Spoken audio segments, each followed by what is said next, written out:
School में जब थे 10th में, तो हमें कहा जाता था कि 10th तक पढ़ाई कर ले, फिर ऐश ही ऐश है। फिर हम 10th पढ़ के गए तो बोला 12th तक पढ़ाई कर ले, फिर ऐश ही ऐश है।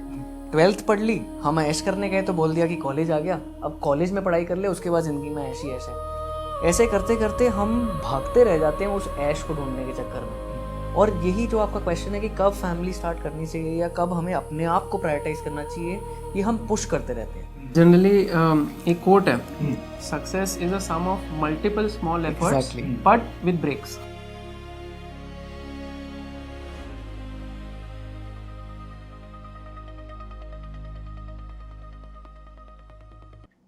Hello, I welcome you to this podcast of 32 दांतों की सेवा। एंड सी, आप लोगों का कोई इंट्रोडक्शन की ज़रूरत नहीं है, बट या ड्यूरिंग द प्रोसेस जहाँ जहाँ आपको लगे कि आपने कोई स्पेसिफिक चीज़ें कुछ की है and you want to mention it to our followers, तो you are free to say. बाकी हमारे साइड से what I feel is that you are faces of prosthodontist in India, के जो एक अच्छा एजुकेशन लेके चल रहे हैं और हमारे जो ऑडियंस है उसको आप अच्छे से एजुकेट कर रहे हो। So thank you so much for that. Prostho एक ऐसा फील्ड है in dentistry which really needs lot of patience and it needs lot of knowledge. ऐसा है कि जिसमें हर पॉइंट पे चीज़ें इवॉल्व हो रही है एंड हर पॉइंट पे चीज़ें मैटर भी करती है। ऐसा नहीं है कि वो एक स्पेसिफिक पॉइंट पे लिमिटेड है, दांत निकाला और ख़त्म हो गया। You are rehabilitating that thing and उसके ऊपर फिर मेंटेनेंस भी है। सो आप लोगों के साथ सबसे पहले एक कंट्रोवर्शियल टॉपिक पे मैं बात करूँगा and that would be the N word. I guess आप लोगों को पता चल गया होगा, द वर्ड नेपोटिज्म।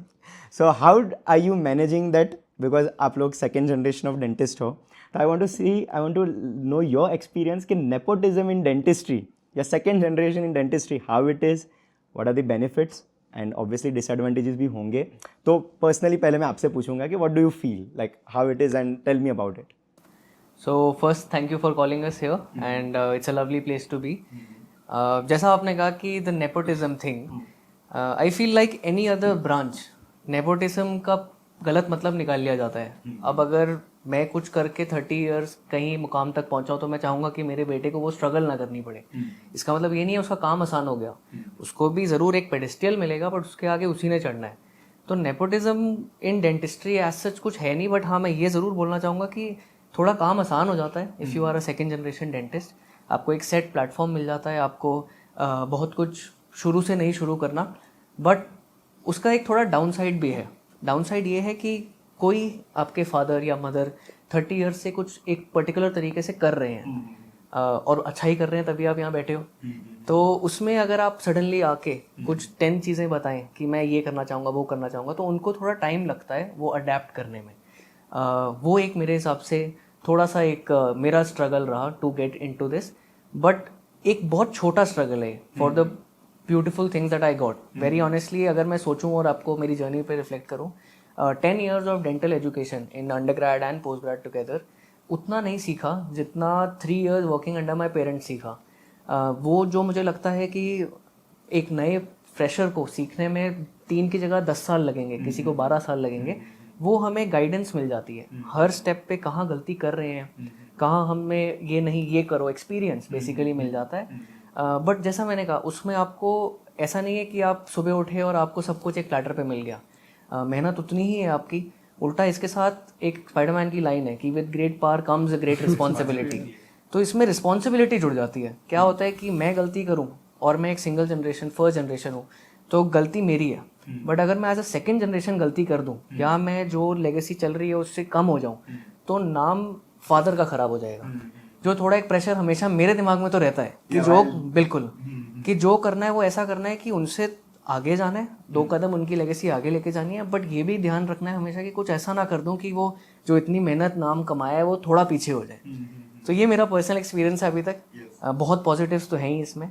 बाकी इट्स लाइक शेल्टर है, but at the same time एक रिस्पॉन्सिबिलिटी ज़्यादा है, शोल्डर्स पे ज़्यादा रिस्पॉन्सिबिलिटी, बिकॉज जो मार्जिन ऑफ एरर है वो आपके पास बहुत कम है। और एक और बात मार्जिन ऑफ एरर से याद आई, जैसे आप पोस्ट ग्रेजुएशन में सीखते हो कि हर स्टेप पे आपका एक गाइड है जो आपको निट पिक कर रहा है और परफेक्ट कर रहा है। मेरे को लगता है उससे बड़े आपके पेरेंट्स हो जाते हैं उस फील्ड में। बीइंग अ प्रोस्टोडोंटिस्ट, मेरे फादर एंडोडोंटिस्ट हैं, मदर जनरल डेंटिस्ट हैं, बट वो अब 20-30 साल से कर रहे हैं प्रैक्टिस। तो मेरा जितना स्किल रिफाइनमेंट वो एक एक स्टेप पे डांट के करते हैं वो मेरे को मेरे पीजी में भी नहीं हुआ था।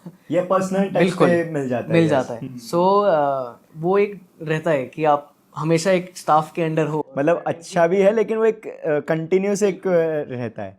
यू टेल मी डॉक्टर हर्ष, आपके कितने लोग मतलब फैमिली में कितने लोग डेंटिस्ट है अभी? So we are currently 6 of us. Or my wife is an endodontist. My father is an oral surgeon. My mom has done oral radiology. My sister is an endodontist. और मेरा जीजा is soon to be is an orthodontist. So we have like almost 5 different branches. We are just left with pedo and perio. So I mean that's how it is. And yeah, coming to his topic, how would nepotism be? Nepotism एक word ऐसा हो गया है जिसको it's not used very well of late, especially after Bollywood.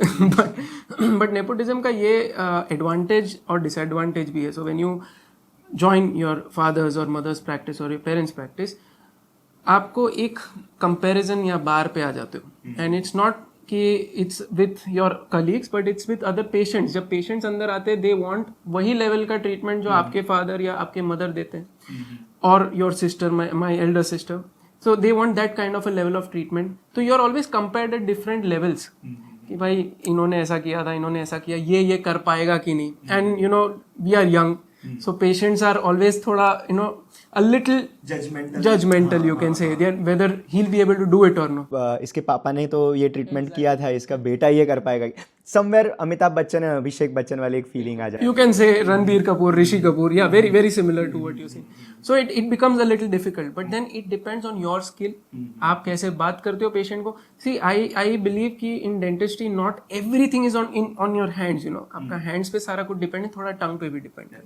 Not every person has a fantastic handwork, but if you are very good at talking to the patient and उनको आप convert कर सकते हो, you can convince them, you are a good dentist. I've seen बहुत अच्छा handwork जिनका होता था ड्यूरिंग BDS डेज. हम सबको पता है कि हाँ भाई इनका आर्टिकुलेशन जो मतलब पूरा डेकोरेट करना है, प्रॉपर टीथ अरेंजमेंट, वो सबसे बेस्ट होता था. बट जो इन्होंने कहा कि अगर बोलने में कहीं पे वो पीछे पड़ जाते हैं, if you are not able to what relate to the patient क्या बोलना चाहता है, पेशेंट क्या समझाना चाहता है, वो आप नहीं उनको गाइड कर पाते हो, तो there is no use of having the best hands. And what is जो best success for any of us, me और हिम, वुड बी जब पेशेंट अंदर आता है और पहले हमारे लिए पूछता है. So that is the best success that anybody could get. That happens of late. It is a hard earned thing. साल लग जाते हैं, पर एक बार मेरे हिसाब से ये है कि एक बार आपने एक पेशेंट को खुश कर दिया तो वो कहीं नहीं जाएगा, वो आप ही के पास आएगा, चाहे वो आपके फादर के क्लिनिक में क्यों ना आए वापस, वो कंफर्टेबल है आपसे. Imagine like as a proud parents, आपको पेरेंट्स को कितना प्राउड हो रहा होगा कि जब वो बोल रहे कि नहीं सर मतलब. और मेरे हिसाब से वो सबसे ज्यादा प्राउड तभी होते हैं जब उनको एक दूसरा डेंटिस्ट इसमें शायद फिर भी चिढ़े. Obviously yes. बट पेरेंट्स हमेशा इसमें प्राउड रहेंगे कि मेरे से अब मेरे बेटे से ये काम करवाना. हाँ, जो ऐसा सेटअप है जिसमें एक मेन चीफ डेंटिस्ट है और एसोसिएट डेंटिस्ट है. अगर कोई पेशेंट रूटीन आके कहता है चीफ डेंटिस्ट को कि नहीं मैं तो आपकी वो एसोसिएट डेंटिस्ट के पास कराऊँ, तो that would be little bit of disheartening. But for parents it's gonna be moment of pride. तो ऐसा होता है लाइक इन योर प्रैक्टिस कि आपने कोई ट्रीटमेंट प्लान डिसाइड किया या it's in your mind and your planning कैसा ऐसा करना हो, तो रात को जब आप डिस्कस कर रहे हो विद फैमिली एंड ऑल, तो different opinions. Okay, most of the cases have a different opinion because वो ओरल सर्जन के हिसाब से सोचते हैं. My mother would think like a diagnostician as a clinician. My sister would start with, for example अगर मैं कोई full mouth case कर रहा हूँ, फुल माउथ रिहैब, सो पहले ये कॉन्सेप्ट ये था कि you should do a root canal in most of the teeth. अभी full mouth rehabilitation is a procedure wherein you are raising the bite. In most of the cases that is. But if you are raising the bite, you do not have to touch the occlusal surface. तो आपको root canal करना ही क्यों है? So वो थोड़े हमारे clashes हो जाते हैं with my sister and my wife कि भाई तो root canal कर क्यों नहीं रहा है ये particular case में? How can you proceed with that? My father would sometimes, because he is a clinician since 35 years, उनको भी ये रहेगा okay why are you prepping this tooth? Why aren't you doing this? Why are you doing that?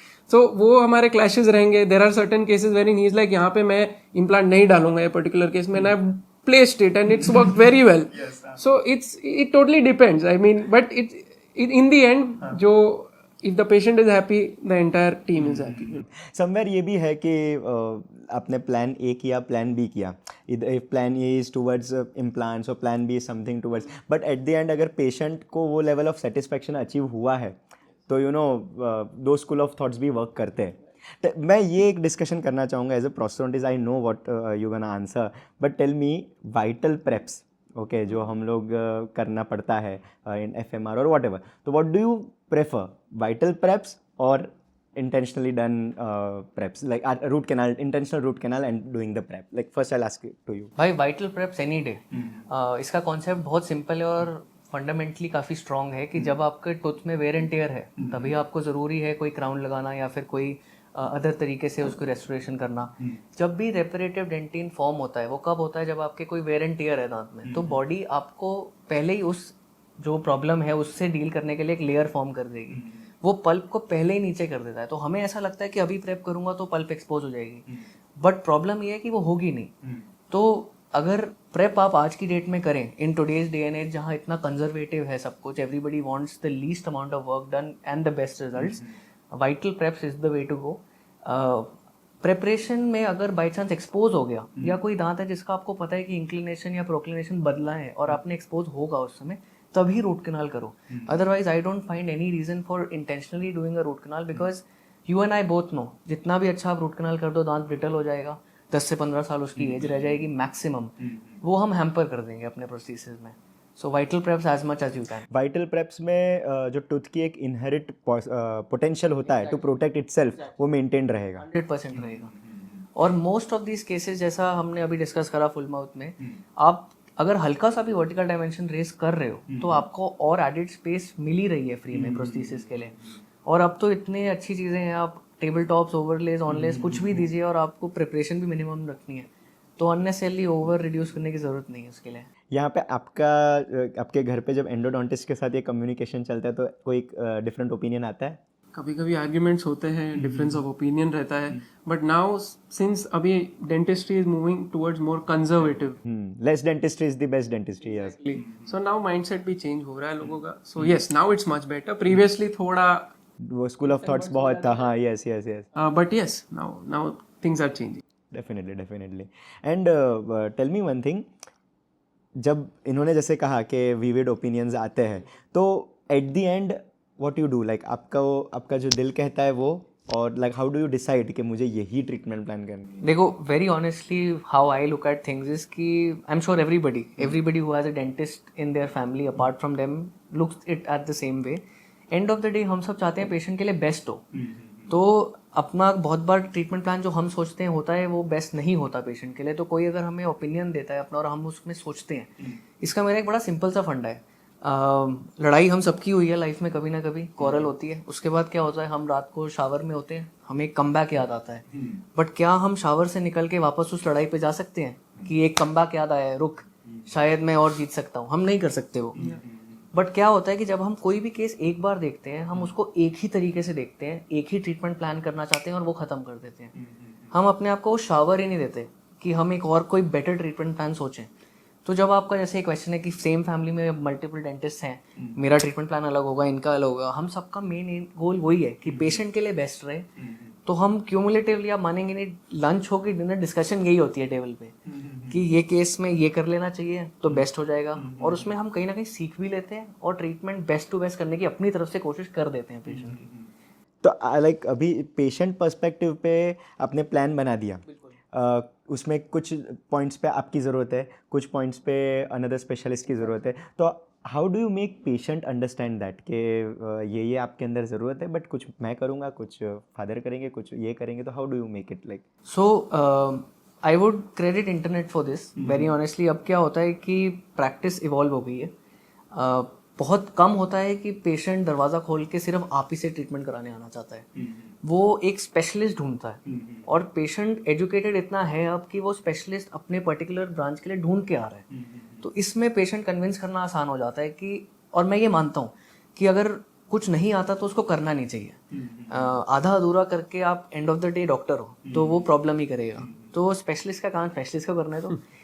दूसरा, patient को कैसे समझाया जाता है वो यही कि बॉस होगा इसी रूफ के अंडर, और लकीली ये एक ब्लेसिंग है कि अब सारी एक ही फैमिली में स्पेशलिस्ट हैं, तो होगा यहीं पे ये बेस्ट कर सकते हैं, ये मैं बेस्ट कर सकता हूँ। और इसमें एक चीज़ होती है कि पेशेंट अगर आपका भी है और आपने बड़े कॉन्फिडेंटली बोला कि मेरे से बेटर ये कर सकते हैं वो, तो पेशेंट में वो कॉन्फिडेंस पहले ही इन्वेस्ट हो चुका है, तो वो कंफर्टेबल है।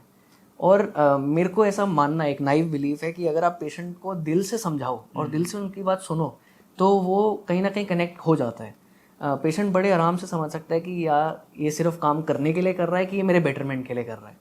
पेशेंट को जहाँ जब भी पता चल गया ना, वो कॉन्फिडेंस आ गया कि ये ऐसा नहीं कि बस करने के लिए कर रहा है, ही वांट्स कि इसका रिजल्ट भी मिले। इनफैक्ट मैंने ये नोटिस किया कि when you start saying no to something, कि ये मत करो या ये ना करो, वो पेशेंट का एक अंदर से एक बिलीफ आ जाता है कि नहीं यार, वो रात को भी ये सोचता है ये डॉक्टर ने खुद से ये ना बोला। So confidence and so saying no is also part of dentistry, के आपको पता होना चाहिए कि ये नहीं करना। ये बहुत सारे केसेस ऐसे होते हैं जहाँ पे पेशेंट आके बोलता है मुझे ये करना है and we have to deny it, I can't do it, and you don't have to say I can't do it, you should say I won't do it. So that is to correct exactly. I won't do it is a better line to say, क्योंकि I can't do it बोलोगे तो they'll question your capability, but if you say I won't do it, that's better. Coming to our next topic, FMRs, आप लोग उसमें अच्छा खासा अभी कर रहे हो प्रोग्रेस एंड ऑल, तो कुछ स्पेसिफिक देखो, FMRs के तो बहुत सारे हो रहे हैं every now and then 15-20 days पे कुछ ना कुछ, but something like 5 to 10 minutes of your special thing, क्या आप ऐसा बोलना चाहो कि FMRs में क्या गड़बड़ी मत करो? आई वॉन्ट कि पीपल को ये हो कि डूज तो पता है, डोंट्स यस, तो डोंट्स मुझे जानना है कि ये अगर एक नॉर्मल BDS है और वो पेशेंट को समझा दे रहा है कि ये करना है वो करना है और खुद से करने जा रहा है, तो भाई इतना ध्यान तो रखना है। और नहीं और मुझे मेरी प्रैक्टिस में मैंने ये रियलाइज़ किया है ना कि जैसे आपने कहा कि FMR या ऐसे जो एक मल्टी डिसिप्लिनरी अप्रोच वाली ट्रीटमेंट है, इट्स इंपॉर्टेंट कि हम स्पेशलिस्ट रखें। Half knowledge is very dangerous in a case like FMR। वो मेरा एक डोंट है कि अगर आपने वो करने बैठे और नहीं पता तो यू आर गॉन। एक सिंगल टूथ का आप कुछ भी कर रहे हो, वो छोटा मोटा एडजस्ट हो जाएगा, बट अगर आप पूरा करने जा रहे हो तो डेफिनेटली। सो FMR पे आप प्लीज़ जो भी आप बता सकते हो। सो पहले तो मैं इससे स्टार्ट करूंगा कि फुल माउथ रिहैबिलिटेशन एक ऐसी चीज़ है जिसमें सारी ब्रांचेस लगती हैं। मेरा ये बड़ा ऑनेस्टली मानना है कि आपको प्रोस्थोडोंटिस्ट होने की ज़रूरत नहीं है फुल माउथ करने के लिए, ना कोई स्पेशलिस्ट। मतलब आप एक जनरल प्रैक्टिशनर हैं और आप 8 ब्रांच से सोच रहे हैं तो आपका आउटकम अच्छा ही आएगा, क्योंकि कोई भी ऐसा आज तक केस नहीं है जिसमें एंडो नहीं लगा और ओरल सर्जरी नहीं लगा। ऑर्थो कभी कभी लग जाता है, पेरियो लगता ही लगता है, कभी आपने स्माइल डिज़ाइन करनी है, प्रोस्थो तो मेजर पार्ट है ही। तो सारे फील्ड एक साथ चलते हैं। अब जैसा आपने पूछा क्या नहीं करना चाहिए, what is that big no in a full mouth, 3 simple rule है मेरे। सबसे पहला वर्टिकल डायमेंशन। इसका बड़ा एक सिंपल कॉन्सेप्ट है। आप सब जो लेडीज़ हैं जो ये देख रहे हैं, सब हील्स पहनते हैं। अब कोई 1 इंच की हील पहनने में कंफर्टेबल है, कोई फ्लैट शू, कोई 4 इंच की हील। बट मैं 4 इंच वाले हील को 1 पहनाऊंगा चलेगा, बट 1 इंच को सडनली 4 पहना दूंगा, अनकंफर्टेबल हो जाएंगे। यही होता है फुल माउथ के वर्टिकल डायमेंशन में। हमारी क्या गलती हम करते हैं, हम सबसे पहली गलती आर्टिकुलेशन में करते हैं। सबसे पहले जो हमने अंडरग्रेड में सीखा, एक मीन वैल्यू आर्टिकुलेटर पे माउंट करना, हम क्या करते हैं, एक मैक्सिला लिया, एक मैंडिबल लिया, फ्लैट माउंट कर दिया। बट हम रियलाइज नहीं करते कि हमारा मैक्सिला एक एंगल पे है और डेफिनेटली हमारा मैंडिबल भी एक एंगल पे है। तो ये जो एंगल में प्रॉब्लम आ जाती है, इसी से आदि हमारा FMR में फेलियर चालू हो जाता है। इससे पहले कि क्या ना करो, मैं 2 क्वेश्चन पूछना चाहूँगा आपसे। कभी ऐसा हुआ है आपके साथ कि क्राउन्स मेरे आर्टिकुलेटर पे बड़े अच्छे से बैठ रहे हैं बट मेरे पेशेंट के मुंह में नहीं बैठ रहे? कभी ऐसा हुआ है कि जो मेरे क्राउन्स हैं, अब मैंने 3 यूनिट दिया 3.5, 3.6, 3.7 में PFM, आप ही ने दिया, एक ही लैब ने बनाया, 6-7 महीने बाद या 1 साल बाद देखा एक किसी से पोर्सिलेन चिप ऑफ हो गया। तो ये क्यों हो रहा है?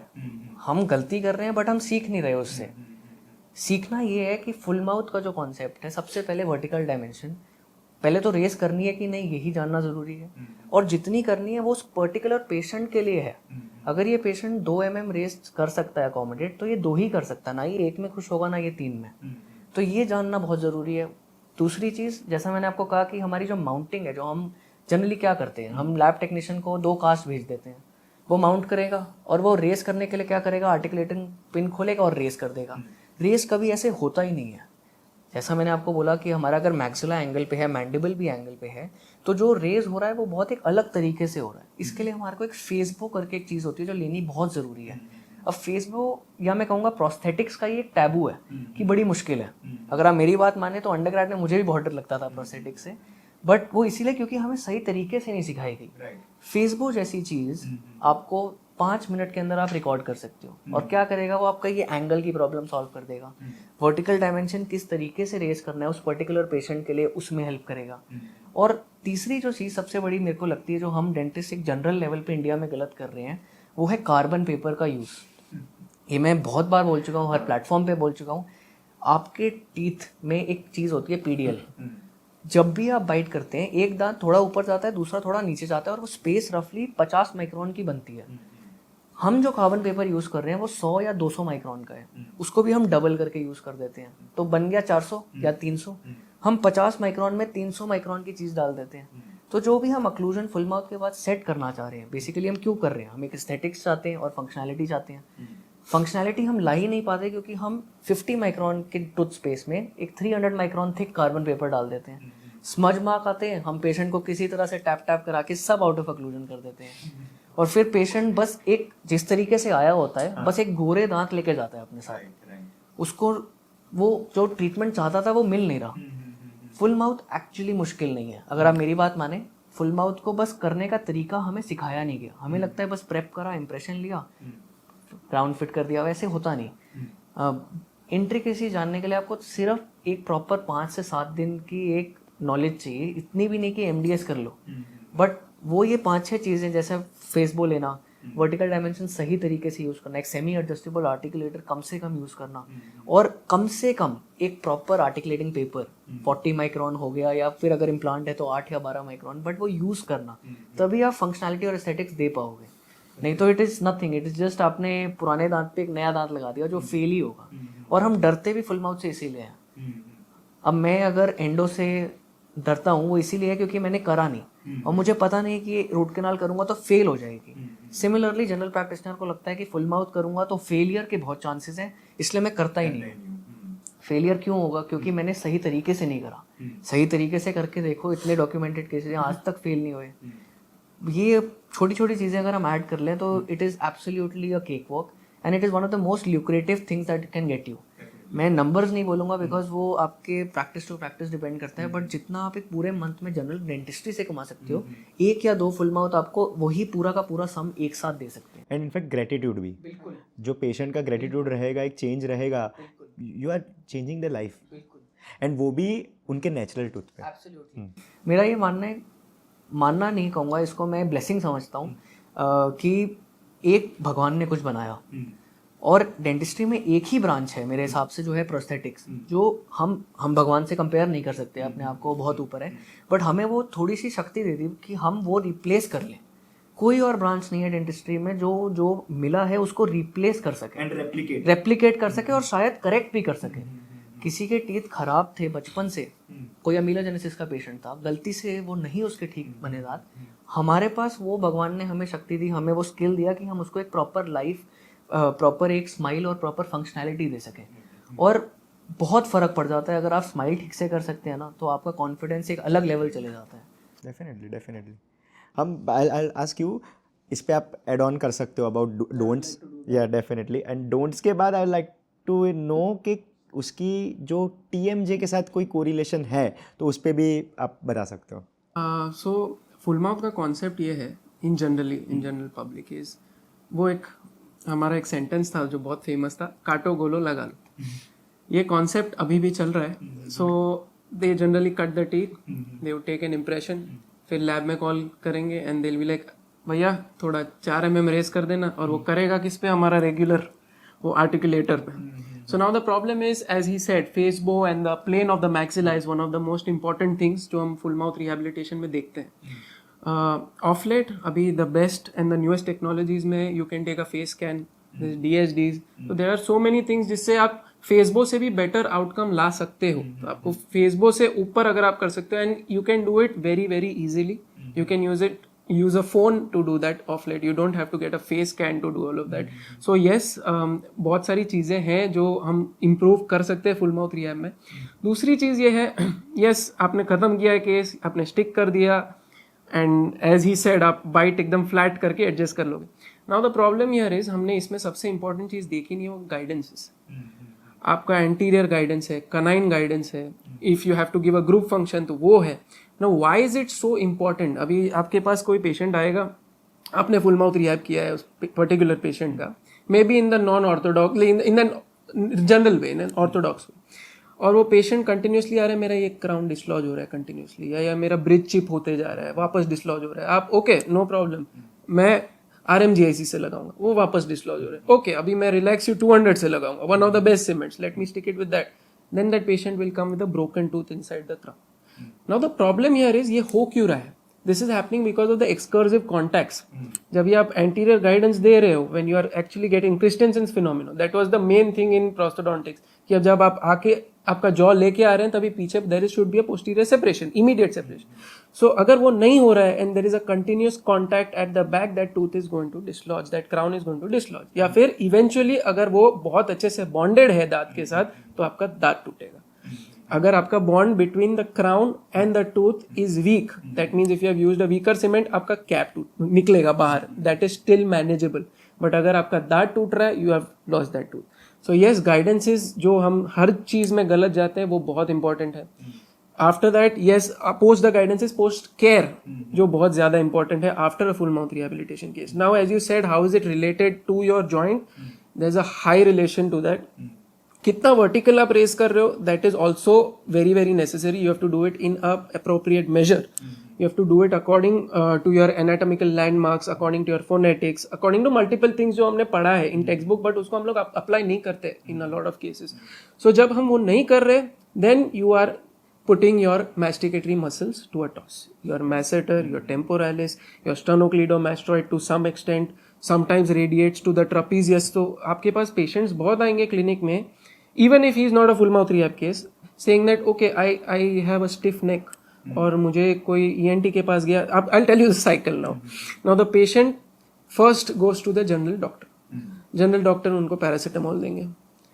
He is feeling better for a few days, पर पेन वापस आ रहा है. यहाँ पे पेशेंट की चीफ कंप्लेन क्या है? यहाँ पे पेशेंट की चीफ कंप्लेन होगी, यहाँ पे जॉ में पेन हो रहा है, नहीं तो उनको हेडेक्स हो रहे हैं, frequent headaches. Now the diagnosis is migraine. Okay, अभी पेशेंट जा रहा है टू अनदर स्पेशलिस्ट ENT के पास, क्योंकि पेशेंट बता रहा है यहाँ से पेन स्टार्ट हो रहा है in front of the ear and it's radiating slightly downwards and it's going towards the head. Now the ENT will check the ear, he is like everything is fine, there is nothing wrong, and now he says I think you have a neurological problem. अब बेचारा patient जाता है neurologist के पास.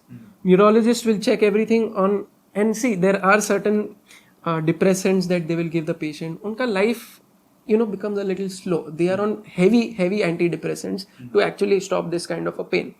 Now when this particular patient is on antidepressants, still he is now slowly experiencing the pain again, and that patient is actually depressed. But यहाँ पे जो antidepressants दिया है, is it because of the neurologist is suspecting something? The neurologist might be suspecting neuralgia. He might be suspecting psychological problems also. So now the poor patient ends up at the psychiatrist. So यहाँ पे neurologist के दिमाग में बिल्कुल भी एक बार भी ऐसा नहीं आ रहा है कि कुछ क्लेंजिंग इशू है या ऐसा कुछ भी. See now concepts are changing, mindset is changing, but few years before ये इतना concept wasn't great. Most of them used to end up saying that आपको migraine है या फिर you have a neurological issue. Now this was the problem. या फिर they'll say you have some spinal issue which is actually causing C1 C2 के बीच में है, C3 C4 के पास है. You have these spinal how do I say, the vertebrae are getting compressed which is causing this problem. So अभी patient बेचारा end में जाता है psychiatrist के पास. बेचारे को एक दिन ये problem होता है, मेरा दांत दुख रहा है, तो he comes to a dentist, he has decay. Now the dentist is the main person who has to diagnose this problem. Dentist has to understand when the patient comes in and he's like, doctor साहब मैं नेक नहीं bend कर सकता हूँ, आप please यहाँ से करोगे मेरा ट्रीटमेंट, इस तरफ से जरा, I cannot turn this side. That should be the red flag in your head कि ये क्यों हो रहा है. Why is he saying okay I have stiffness in the neck and he's like, doctor साहब लाइट थोड़ा आप डिम करोगे, मेरे को अभी हेडेक हो रहा है. Not every flashing light signifies you have a migraine. A lot of, if you see the recent articles, a lot of TMJ problems, a lot of myofascial pain that they talk about of late is triggered by lights also, flashing lights also, sound also. Now the patient comes to you saying कि मुझे कान में tinnitus हो रहा है, continuous ringing हो रहा है, popping sounds आ रहे हैं, I cannot chew hard stuff. this is again a red flag. You should understand this is a joint problem. You have myofascial pain. Your masseter is going under slow protective co-contraction. वो एक बड़ा cycle है which ends into a spasm. So now this is a red flag. Now what do you do in such cases?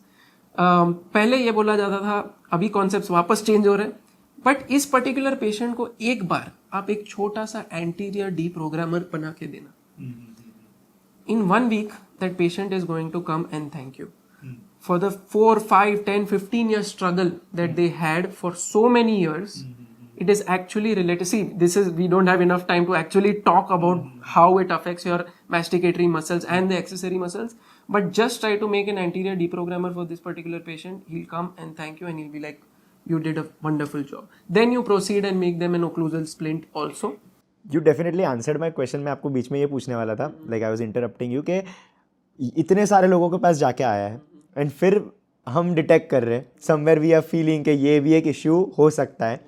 तो I was going to ask you कि ऐसे point पे जहाँ पे पेशेंट इज़ ऑलरेडी सस्पिशियस कि भाई अब ये अपना कौन सा नया डायग्नोसिस, तो how do you make him understand? I won't use the word convince, हमको कन्विंस नहीं करना है, नॉट इवन फॉर दिस और not even for an FMR कोई भी के ये, बिकॉज मैं ये मानता हूँ ना कि अगर एक एफएमआर का पेशेंट है, this is my personal thinking, जितना हमें चाहिए एफएमआर उनके अंदर करना है उतना उनको भी होना चाहिए, ज़रूरत है. और दैट शुड बी हिज अंदर से एक फीलिंग कि नहीं मुझे चाहिए, इफ बिकॉज हम लोग इतना मेहनत करने वाले, if is not gonna be grateful about it, not gonna be using it in a nice way, तो ऑब्वियसली डैमेज वापस हमारे पास ही आने वाला है. तो there I was gonna ask you कि कैसे एक पेशेंट को हम अंडरस्टैंड करें कि भाई ये एक सिर्फ ऐसा नहीं है कि ये सब इश्यूज़ हैं, जॉइंट इशू भी हो सकता है. तो that is where I would say कि मेरे सारे व्यूअर्स को कि बस जैसे इन्होंने कहा कि एंटीरियर डीप्रोग्रामर या तो सजेस्ट टू अ प्रोस्टोडोंटिस्ट और व्हाटएवर, एक एंड उनके हिसाब से एक बार 1 वीक उनको सिर्फ ट्राई करके दो. अगर आप जो बोल रहे हो कि 1 वीक वो पेशेंट ने एक्सपीरियंस कर लिया एक शांति, तो आई विल से कि 15-20 years he is gonna be thanking you for the rest of his life. वो पेशेंट आपका हो गया, वो कहीं नहीं जा रहा है वो पेशेंट. एंड कुछ आपने किया नहीं है, सिर्फ आपने एक अपना एक नॉलेज लिया और एक डीप्रोग्रामर दिया and that patient is done. और इमेजिन कितनी जगहों पे वो पेशेंट जाके वर्ड ऑफ माउथ बताएगा. सो इसमें मैं आपको एक चीज़ ऐड करना चाहूँगा कि आप पेशेंट को कन्विंस कैसे करें. हम थोड़ी देर पहले ये डिस्कस कर रहे थे एक चीज़ की, जो हमने देखा कि अंडरग्रेड में जो परफेक्ट टीथ अरेंजमेंट करता था, ये जो परफेक्ट था, परफेक्शनिस्ट था, कभी ऐसा हो सकता है कि वो सबसे बेस्ट डेंटिस्ट ना बने अपनी जनरेशन का, या ऐसा हो सकता है कि जो आज की डेट में बेस्ट डेंटिस्ट है वो शायद अंडरग्रेड में ठीक ठाक ही था, बेस्ट नहीं था. मेरा ये मानना है कि, और मैं जिससे मिलता हूँ, जिस भी स्टूडेंट से बात करता हूँ, मैं उसको ये ज़रूर बोलता हूँ कि एक डेंटिस्ट उतना ही अच्छा है जितना वो एक सेल्समैन है. मेरे में स्किल है बट मुझे वो स्किल दुनिया तक पहुँचानी ही नहीं आती, इट्स माई लॉस. मेरे में बिल्कुल स्किल नहीं है या ठीक ठाक स्किल है बट मैं अपनी बात दुनिया तक पहुंचा सकता हूँ, I would be better off in life later. Now इसके लिए मैं आपको एक छोटी सी चीज़, आपने जैसे पूछा कि कैसे हम व्यूअर्स को ये बता सकते हैं कि कन्विंस करो. फुल माउथ तो एक बहुत बड़ी चीज़ हो जाती है. छोटी सी चीज़ का मैं एग्जांपल देता हूँ, और ये मैंने मेरे घर में सीखा. मेरे फादर 30 ईयर्स से प्रैक्टिस कर रहे हैं, मेरी मदर 30 ईयर्स से प्रैक्टिस कर रही हैं. उससे पहले 10 साल उन्होंने एजुकेशन में लगाए. 40 साल से दिन रात हम सिर्फ दांत देख रहे हैं. 40 बहुत ज़्यादा हो जाता है. अगर आप मेरी भी बात करें, जो अभी स्टार्ट करी है हमने जर्नी कुछ साल पहले, और हमारे जितने फेलो कोलीग्स हैं, 10 साल हमने डेंटल स्कूल में लगाया. 5-6 साल से हम और सिर्फ डेंटिस्ट्री की ही दिन रात बात कर रहे हैं.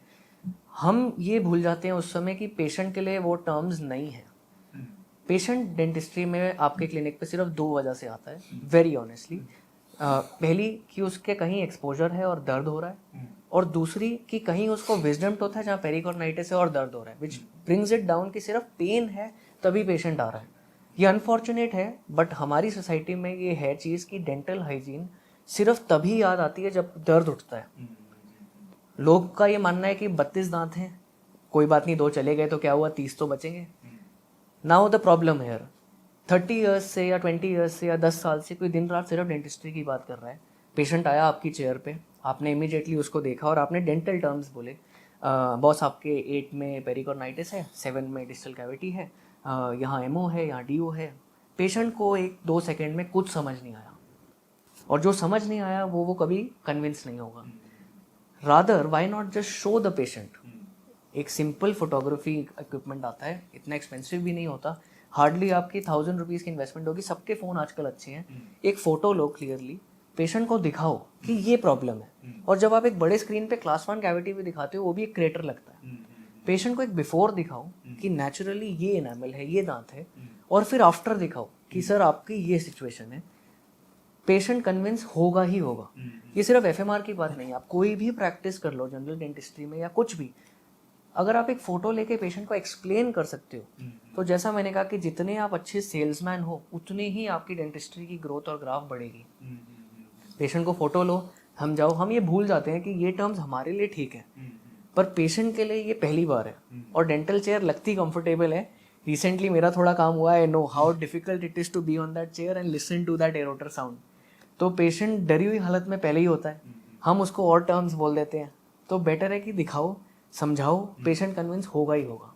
वो पेशेंट जब डेंटल चेयर पे बैठता है तो आप दोनों में से like you guys take that specific time और आस्क दैट पेशेंट के पीछे जो हेडरेस्ट है वो are you comfortable with it? Because हमारा जो अपॉइंटमेंट्स रहता है they are very long appointments, so for them to be comfortable वो हम लोग का सबसे पहला प्रायोरिटी रहता है। बिकॉज इफ फुल माउथ कर रहे which we very often do और a smile designing case, so 1.5-2 घंटा 3 घंटा भी कभी कभी लग जाता है। So we have to make sure कि the patient is completely comfortable. Of late we've seen those cushions also which are in the market for dental chairs. They're fantastic. You should actually provide those cushions to the patient and make them feel at home, क्योंकि the more comfortable they are the more cooperative they will be with you. Definitely वो ये जो head angle जो रहता है जो headrest, वो patient to patient vary करता है कि यू नो लाइक एक स्पेसिफिक एंगल है जहाँ पे you keep it and patient to patient vary करता है सर। जैसा डॉक्टर हर्ष ने भी बोला कि पेशेंट पहले ही डरा हुआ आता है, पेन में ही आ रहा है 9 out of 10 टाइम्स, अब वो पहले ही डरा हुआ है। जितना आप उसको काम कर सकते हो, जैसे आप एक स्पा जाते हो, आप कभी भी नहीं चाहोगे कि आप एक स्पा जा रहे हो रिलैक्स करने और वहाँ पे फाइलें गिर रही हैं, कोई किसी से बात कर रहा है, किसी का फ़ोन बज रहा है, कोई ऐसा डरावनी चीज़ बोल रहा है, आप रिलैक्स करने जा रहे हो। पेशेंट को आप अगर रिलैक्स कर दोगे, वो आधा पहले ही काम हो चुका है। और चेयर पोजीशन से लेके थोड़ा सा सॉफ्ट म्यूजिक चलाना, लाइट्स थोड़ी नॉर्मल करना, आपको कुशन देना उसको, पेशेंट को ये सारी चीज़ें आज की डेट में बहुत अच्छी भी लगती हैं। People now with our country the thing is, I would not say it's a problem, it's a blessing. We are all progressing, and not just progressing in thoughts but also financially. हम सबके पास India में पैसा है, तो हम क्या चाहते हैं कि हमने जो इतनी मेहनत करके पैसा कमाया, हमें वो सर्विस के साथ साथ थोड़ी लग्जरी भी मिले। तो आजकल अगर आप देखो डेंटल क्लिनिक्स का हम स्पा ज़्यादा लगते हैं। मैं वही बोलने वाला था। और ये मतलब जैसा अगर हम थोड़ा स्पाइरल बैक करें और सेकंड जनरेशन डेंटिस्ट की हम बात करें, हमारे पेरेंट्स की जनरेशन में सर्विस वाज इम्पोर्टेंट। हमारी जनरेशन में सर्विस आती है, बट मेरा ये मानना है सर्विस कम्स लास्ट। मैं कितना अच्छा डेंटिस्ट हूँ, मेरा स्किल दिखाने का मौका तभी मिलेगा जब पेशेंट अंदर आएगा। और अंदर कब आएगा? जब वो देखेगा एम्बियंस, आपका बात करने का तरीका। तो ये सब बहुत आजकल की डेट में ज़रूरी है कि आप एक साथ साथ सर्विस के साथ साथ उसको एक हॉस्पिटैलिटी भी दो और पेशेंट को ये अच्छा भी लगता है। इनफैक्ट मेरी ये रूटीन प्रैक्टिस है, see generally I remember my patients name, मुझे बाहर से मैं देख लेता हूँ, बट मेरी एक प्रैक्टिस है, बिफोर पेशेंट अराइव्स मैं पेशेंट का नाम, पास्ट उसका क्या क्या किया है वो मैं वापस एक बार देख लेता हूँ। द मोमेंट जैसे आपने कहा कि चेयर पे बैठा, मैं हेलो गौरव जी कैसे हो, ओके लास्ट टाइम हमने आप पे ये किया था, तो जैसे ही पेशेंट रियलाइज़ करता है कि doctor remembers my thing, he is they get a personal touch. Yes, तो yes. उससे that gives them a lot of confidence and comfort. उनका जो एक रहता है एंजाइटी, वो लेवल डाउन हो जाता है कि अरे नहीं इनको पता है, उनको याद है। हाँ उनको याद है, so he'll do it nicely. Yes. He'll do it nicely. For sure. Then next हम आएंगे कंप्लीट डेंचर्स पे।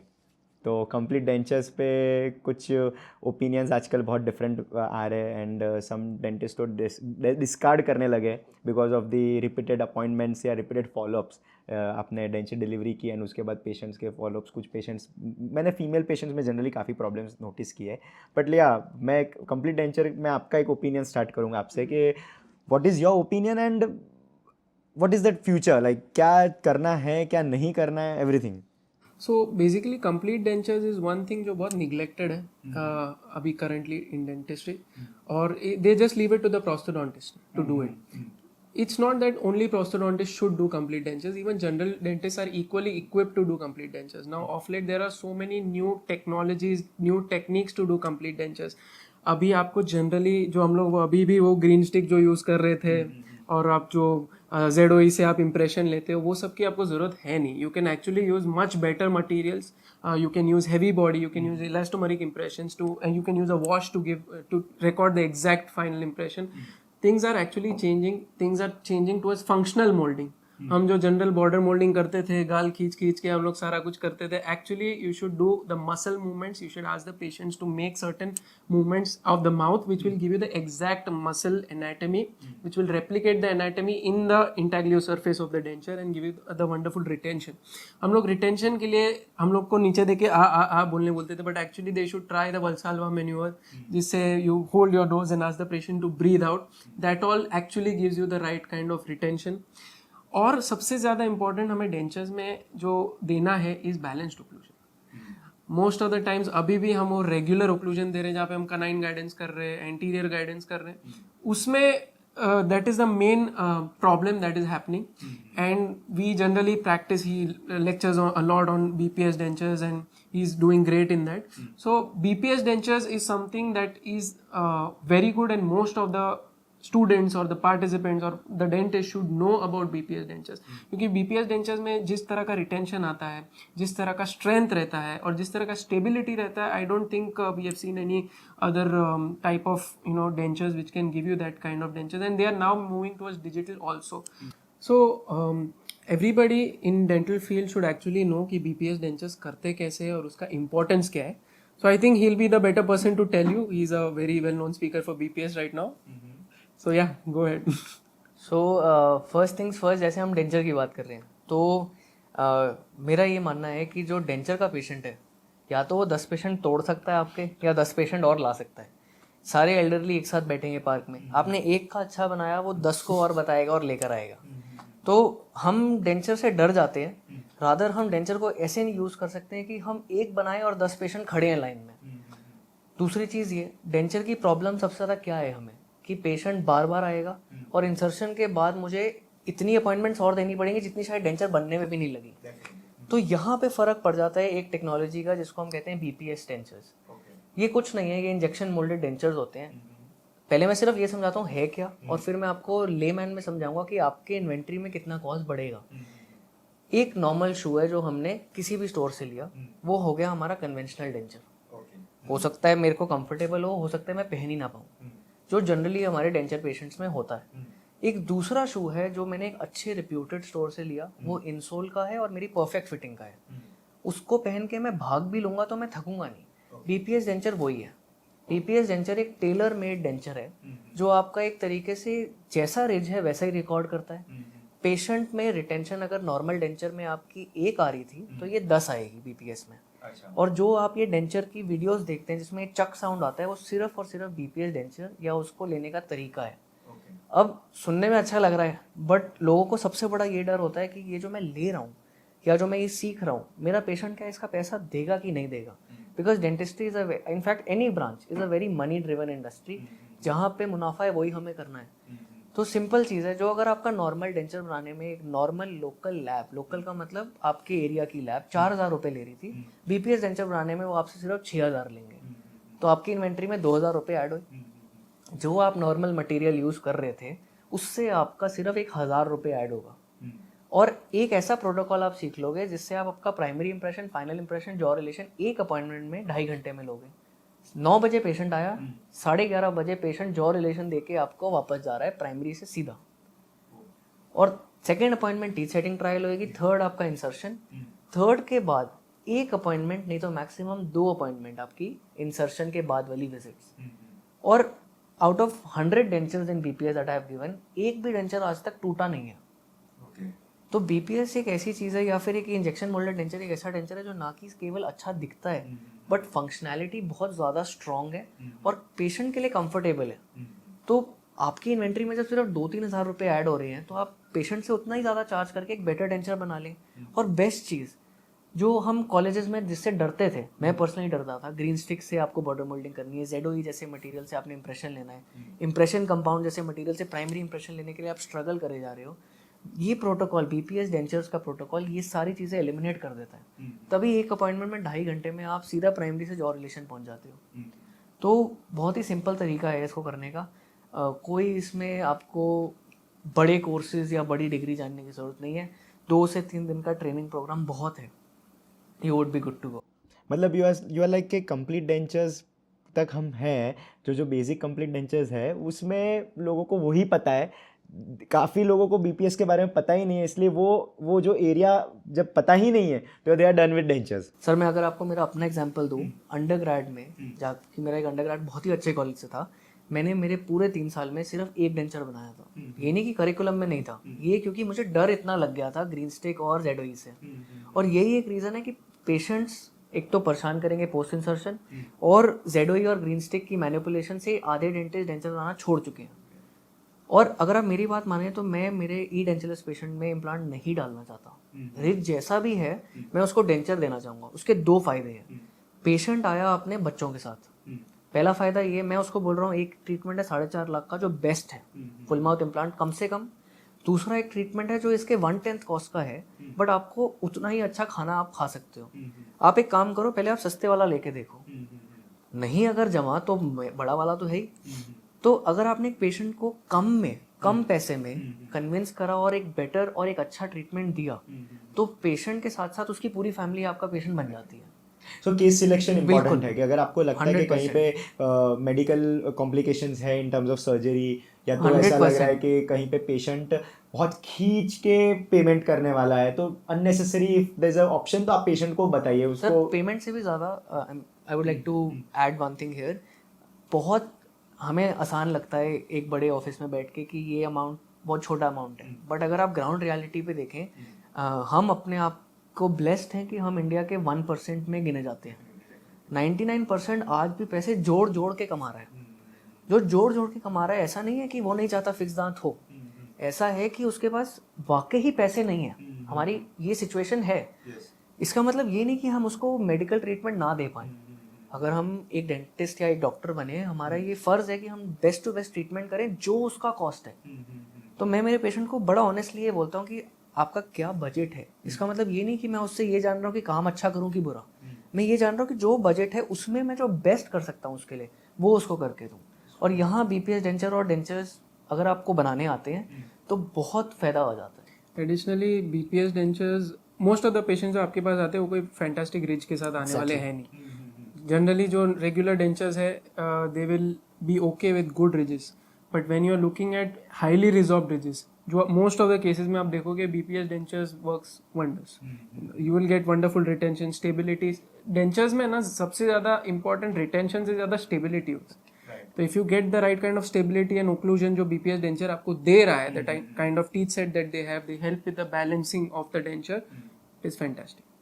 टेल मी डॉक्टर, जैसे अभी आप इतना नॉलेज आप अभी बता रहे थे हमको, हम like you were discussing it with all of us, तो जो आप सर्टन नॉलेज वाले वीडियोस बनाते हो, what makes you motivated for it? Like what is your sole motivation कि आपको हर रोज़ होता है या कभी भी होता है कि नहीं मैं ये चीज़ लोगों तक पहुंचाना चाहता हूँ, ये रील बना के मैं ये कहना चाहता हूँ कि दिस इज़ दिस, तो वो क्या है? सो द थिंग इज, जब भी मैंने प्रैक्टिस ज्वाइन किया था आफ्टर पोस्ट ग्रेजुएशन, इतनी सारी चीज़ें थी जो मैं नया सीख रहा था और जो मैं गलतियां कर रहा था।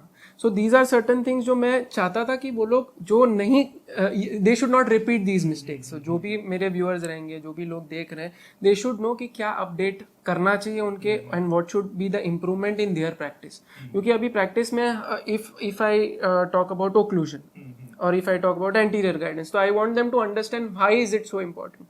इसलिए most of the times that was the reason कि हम लोग ये वीडियोस बनाते थे, ताकि जितना हम लोग रीच आउट कर सके लोगों को एंड मेक देम अंडरस्टैंड कि ये इंपॉर्टेंस है। डेंटिस्ट्री का इतना बड़ा स्कोप है, it is not just about filling cavities, it's not just about preparing a tooth and giving a crown over it. Dentistry is so much more about so many more things. So that was one of the reasons, one of the motivations that made us start making the videos. Actually he started before me, he was one of my motivations to start doing videos.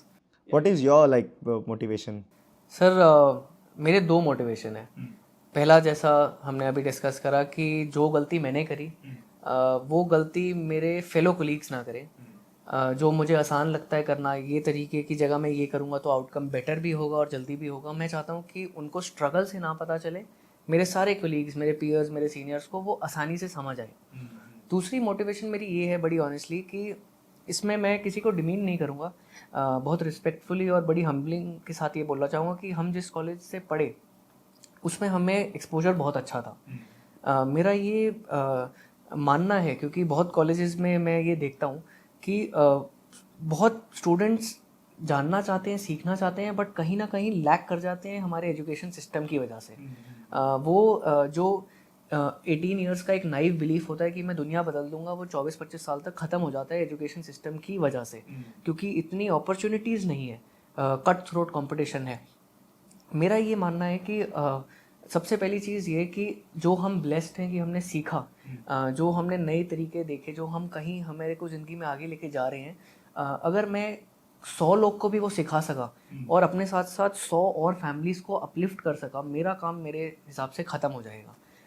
तो यही एक motivation है। ये videos बनाने का आसान नहीं होता वेरी ऑनेस्टली, क्योंकि अपने नॉर्मल डे लाइफ के साथ, अपनी फैमिली लाइफ के साथ अपने क्लिनिक भी जाना है, लेक्चर भी लेना है और साथ ही ये वीडियोस भी बनाने हैं। बट हर रोज़ कहीं ना कहीं ये मोटिवेशन ज़रूर रहता है कि जो सीखा एक सोशल मीडिया के द्वारा आप सारी दुनिया को सिखा सकते हो, और अपनी जैसी स्किल ना तो कम से कम अपने से बेटर या थोड़ा सा अपने आसपास लेकर आ सकते हो, ताकि अगर वो काम अच्छा करेंगे, काम ठीक करेंगे, उनकी ग्रोथ होगी, उनकी ग्रोथ के साथ उनकी फैमिली की भी अपलिफ्टमेंट उतने ही अच्छे से हो। And I will tell you one thing, आप लोग जो कर रहे हो, ठीक है, आप लोग ने कहा कि आपका रील्स बनाने का मोटिवेशन ये है कि आपके फेलो कलीग्स डेंटिस्ट जो है वो उस लेवल का सीखे और गलतियां ना करे, उससे उनका तो फ़ायदा हो रहा है, बट सबसे बड़ा फ़ायदा पेशेंट्स का हो रहा है। इमेजिन जो नॉलेज आप बता रहे हो वो नॉलेज मैं मेरा क्लिनिकल प्रैक्टिस में इंक्लूड कर रहा हूँ, मेरे सारे पेशेंट्स का सबसे बड़ा वो एडवांटेज है। अगर हम मिलके पेशेंट्स का इवेंचुअली फ़ायदा करा सकते हैं, so why not, that is the best thing, वही सबसे बढ़िया चीज़ है। डॉक्टर, रिसेंटली मुझे पता चला है कि आपका फादरहुड वाला एक एज आया है, so congratulations for that. But I ask you very brief में कि क्या चेंजेस आते हैं post fatherhood in terms of dental routine, and what are your advises के या कोई मेल डेंटिस्ट हो या फीमेल डेंटिस्ट हो, उसको कब ये प्लान करना चाहिए इन terms of like before clinic, after clinic, what ever you think of. So yes, being a father आपको उतना स्ट्रगल नहीं करना पड़ता जितना एक मदर को करना पड़ता है। So I respect all the females for what they are doing for their children, but yes, I would always say one thing, once you have a child, things change, and things change a lot. So the time you get up वो change हो जाता है। आपको जिस बजे सोना नहीं है, 8 बजे कभी कभी सो जाना पड़ता है क्योंकि मुझे पता है 4 बजे वापस उठना है। You know, all those things, feeding time होता है, फीडिंग पैटर्न होता है, कभी कभी child is crying a lot, कभी कोलिक पेन हो गया, there are multiple things that can happen. So if you ask me what should be the right time to have a child in your practice, देखिए ऐसा कोई right time जैसा नहीं है, but I would always से कि आपका जो प्रैक्टिस का बिगिनिंग टाइम है, when you are just starting your practice या फिर जस्ट स्टार्ट करके कुछ 1 आध साल हुआ है, that should be your time when you should have a child. I know ये माइंडसेट तो हमेशा रहता है कि हम पहले स्टेबल हो जाए, हम पहले कुछ बन जाए, फिर we should go and ahead and have a child. Problem ये है जब आप स्टेबल हो जाते हो, you have a set practice and then you have a break period of close to approximately 6 months to 8 months, then your practice goes down. So I would always suggest ki you should have it at the beginning of your practice, and then eventually you can start your practice, and it's always a good luck when you have a child. That's what I've seen. You should always start it at the beginning of your practice ताकि आपका break ना रहे। मेरा एक चीज़ बस add करना चाहूँगा मैं इसमें, अगर मैं कर सकता हूँ तो, कि हम स्कूल में जब थे 10th में, तो हमें कहा जाता था कि 10th तक पढ़ाई कर ले, फिर ऐश ही ऐश है। फिर हम 10th पढ़ के गए तो बोला 12th तक पढ़ाई कर ले, फिर ऐश ही ऐश है। 12th पढ़ ली, हम ऐश करने गए तो बोल दिया कि कॉलेज आ गया, अब कॉलेज में पढ़ाई कर ले, उसके बाद ज़िंदगी में ऐश ही ऐश है। ऐसे करते करते हम भागते रह जाते हैं उस ऐश को ढूंढने के चक्कर में। और यही जो आपका क्वेश्चन है कि कब फैमिली स्टार्ट करनी चाहिए या कब हमें अपने आप को प्रायोरिटाइज करना चाहिए, ये हम पुश करते रहते हैं कि ये मेरी लाइफ के 3 साल के गोल हैं, मैं ये कर लेता हूँ तो ये मैं अचीव कर लिया तो मेरी फैमिली में स्टार्ट कर सकता हूँ।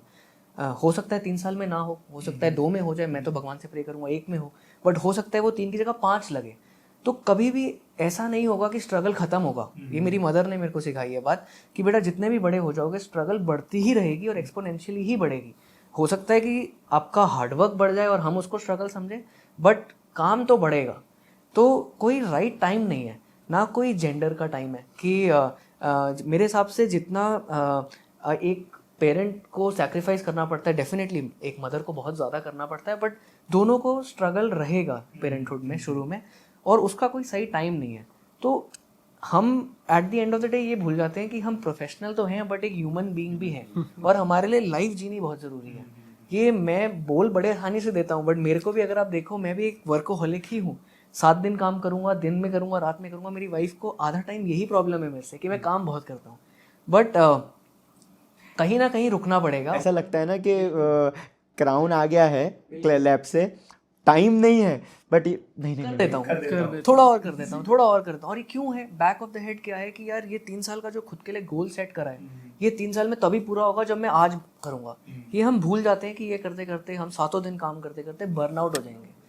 तो लाइफ एक मैराथन है, लाइफ कोई 100 मीटर की रेस नहीं है। और ये जितना जल्दी हम समझ लेंगे कि अब हम थोड़ा सेटबैक लेते हैं और लाइफ एंजॉय करते हैं, वरना क्या होगा। मैं आज ही एयरपोर्ट पे बैठ के एक कोट पढ़ रहा था कि लाइफ में अब ये रिग्रेट नहीं करोगे कि मैं 7 दिन काम पे गया, अब ये रिग्रेट करोगे कि यार मैं ये ट्रिप नहीं कर पाया, ये मैं मेरे दोस्तों से नहीं मिल पाया, या मैं इंजॉय नहीं कर पाया क्योंकि मेरे लिए उस समय काम इंपॉर्टेंट था। 40-50 के हो जाओगे, 60 के हो जाओगे, काम कर लोगे, पैसा आ जाएगा, बट वो लाइफ वापस नहीं आएगी। तो जो सही है उस समय पे कर लेना चाहिए उसको। जनरली एक कोट है, success is a sum of multiple small efforts but with breaks. बिल्कुल, very true, very You should take breaks once in a while. I'm not saying be on a break, but you should take breaks once in a while. That is what is the most important thing for success. definitely. Thank you so much for coming here. We are blessed, we are lucky to have you guys, and मुझे लग रहा है कि हमारा conversation endless होगा. I have so much to talk, but I'll be keeping it for the next episode, and I wish कि next year हम again नए topics के साथ, नए आपके experience के साथ हम discuss करें. Thank you so much.